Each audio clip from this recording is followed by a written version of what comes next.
بسم الله الحمد لله صلاة والسلام على رسول الله وبعد ما هذا إلهي با إسكالي نبضون عبد القادر محمود حسن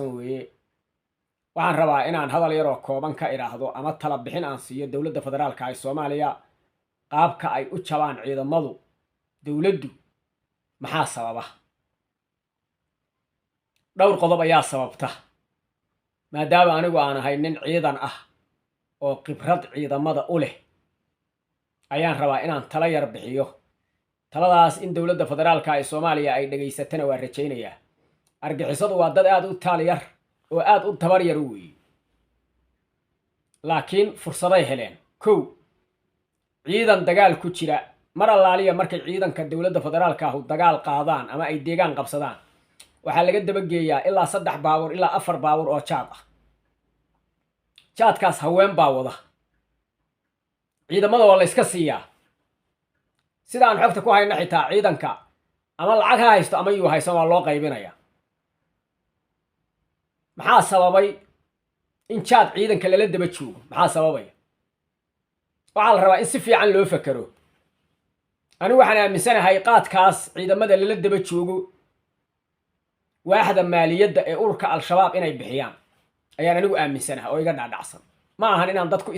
target garaynayo xaqiiqda sidaas weey sababta ilaa 3 baawur ilaa 4 baawur oo qaada ayaa la geynayaa meesha ciidanku dego askariga lacag ma haysataa lama lahan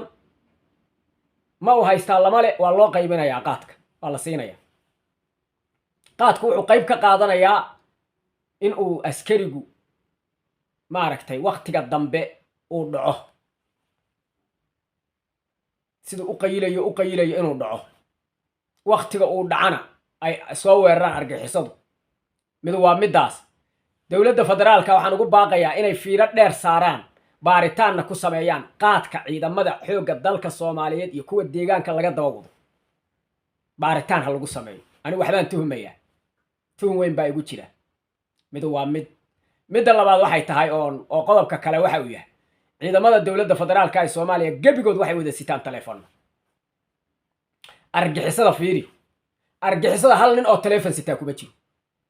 sargaalka hogaaminaya kaliya ayaa wata argixisada telefoon ama rafooneey ama reedar hal nin oo argagixisaa sida la sheegay haddii telefoon ay ku arkaan madaxay ka jaraan waana kaartada militariga maxay diidayaan waxay diidayaan ciidankooda in laga warbixiyo cududooda in laga barbixiyo saraakiisha hogaaminaysa in la sheego yacni hawlgalkooda suusan u fashilmin ayay telefoonada dhan ka aruuriyaan uma ogola wax telefoon askartooda argixisada ciidamada yada dawladda federaalka ee Soomaaliya sharafta leh gabigood wada telefoon bay sitaan gabigoodna waxay yihiin laba wada yaqaano hay waxa la bixi karaa xogtii ciidanka ayadoo muuqaal oo video ah la diri karaa ayadoo sawiraha la diri karaa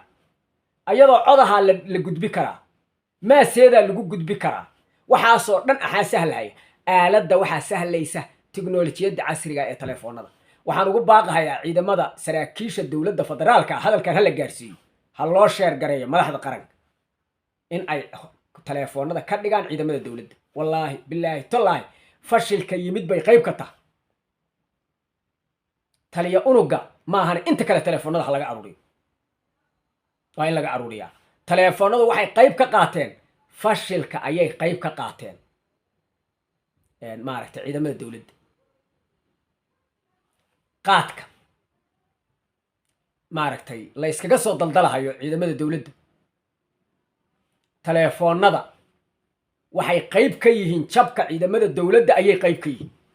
baaritaan ku samee hadalkayga baaritaan ku sameeya xagee arrintu ka dhibaatada ka jirta 12 caawa suu u qayilahayo ayuu 10 saac seexanaya yaa la jooga ma taqaana mid tiftifa oo diriiskii wata oo askarti ka tirsan oo tiftifa ayaa hagaya nimanka barkeen nimanka looma waxyoodo nimanku malaa'ig maahan aayado quraanna kuma soo degaan loomana waxyoodo barti waxay abaarahayaan taliska aheed barti waxay abaarahayaan rasaastu taallay barti xilligan ay imaanayaan ma taqaana waa xilli jaadkii maanta loo keenay ee lagu soo harqiyeysay cunahayeen xilliga 10 saac oo habeennimo oo ay daateen labadana nimanka kolbawaayadiha maahan inta kale ay daateen yaa bixinahay xogta mid ciidanka ku dhex jira ayaa bixinahay horta waxaan leeyahay ciidamada dawladda xoogga dalka Soomaaliyeed ciidamo nabad sugida oo tiro badan oo dhar cadaha lagu daro oo baaritaan ku sameeya askarta laftirkooda nin walba hadalkiisa dhageysta dadka uu la xiriiraya daba gala ha lagu sameeyo ciidamo nabad sugid ah waa in lagu darsadaa lagu daraa kow qaadkana waa in laga joojiyaa dawladdu waa inay ka mamnuucdaa qaadka waa mamnuuc ciidan dagaal ku jira in haween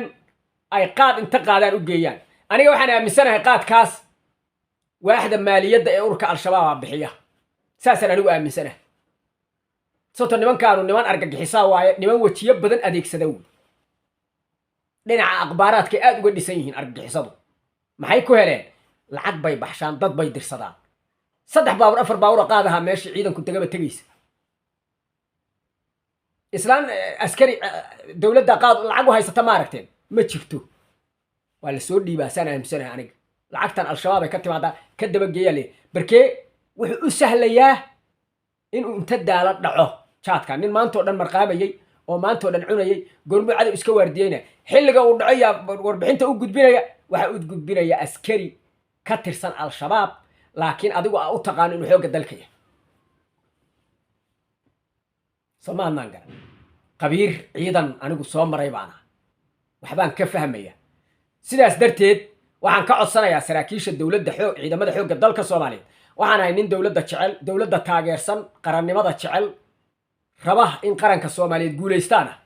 talooyinkana dadka inay dhageystaan la rabaa dadka waxgalka talooyinkooda dawladdu inay dhageysataan la rabaa Soomaaliland garan telefoonada askartu ay wada sitaan ma kala taqaanid midkii jaajuusa iyo midkii fiican telefoonana la wada sitaa haye ciidanka cadadkiisa la gudbinayaa halka uu marayaa la gudbinayaa hubka ay sitaana la gudbinayaa jaa cadowgu wuxuu bahayaaba ciidanka halkaas degay